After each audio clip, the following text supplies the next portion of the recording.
He drives instead of flies. He has a ball cap instead of a cape.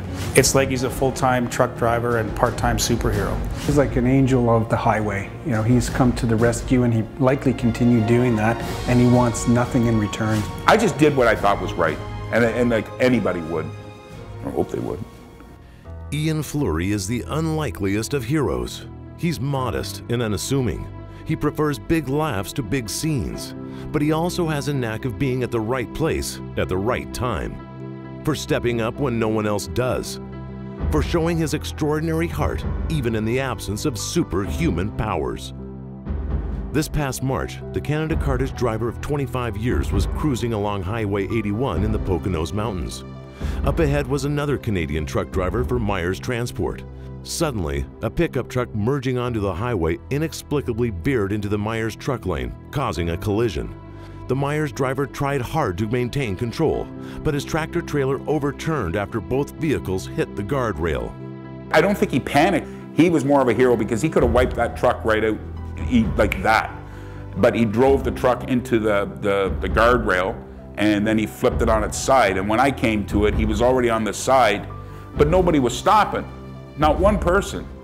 All the trucks, all the cars were just driving by like he was just just parked. Ian pulled over to the side of the road and ran back to the scene.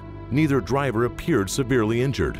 Inside the crumpled cab, the Myers driver was responsive, but visibly shaken. Physically looking at him in his face, that he was stunned, like he was in shock.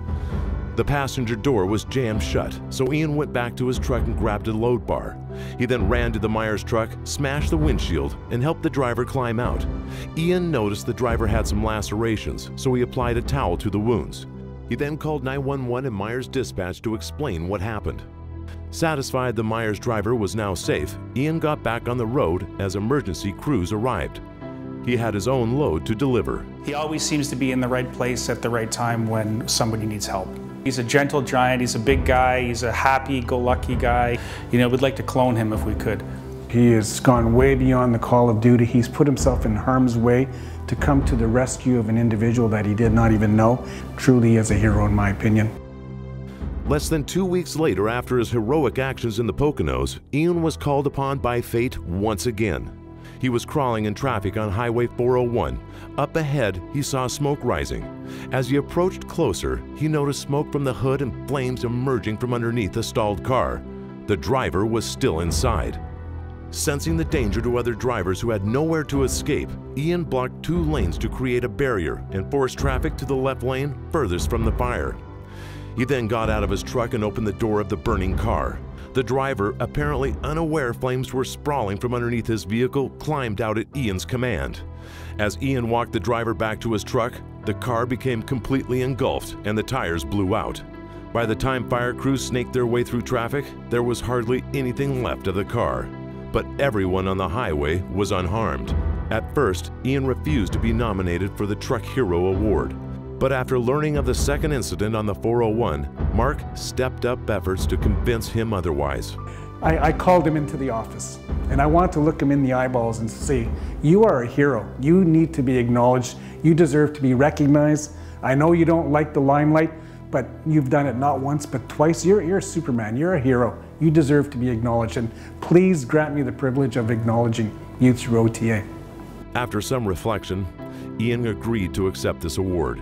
He did it to show gratitude to the industry that provided a livelihood for his family, and to honor the values his late father John Fleury solidified in him about safety, integrity, and exhibiting kindness on the road.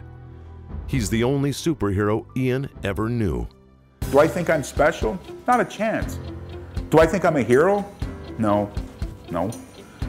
I want to do this is for my dad. My dad worked so many years and never got credit for anything. He was a good driver. He's never had an accident. He's had over 2 million miles. And like I said, he was a good father, a good husband. He was the one that instilled all the things that I know in trucking and in life. He's always told me, if you see something, you stop, help out. You'd want it done to you. He said it's a big world out here, but you know, we're all together. It doesn't make a difference what color, what creed, what sex. We're brothers. But the things that he instilled were sealed like concrete. And that's what makes me kind of like sit back with this award and kind of go, yeah, okay, I'm okay with it.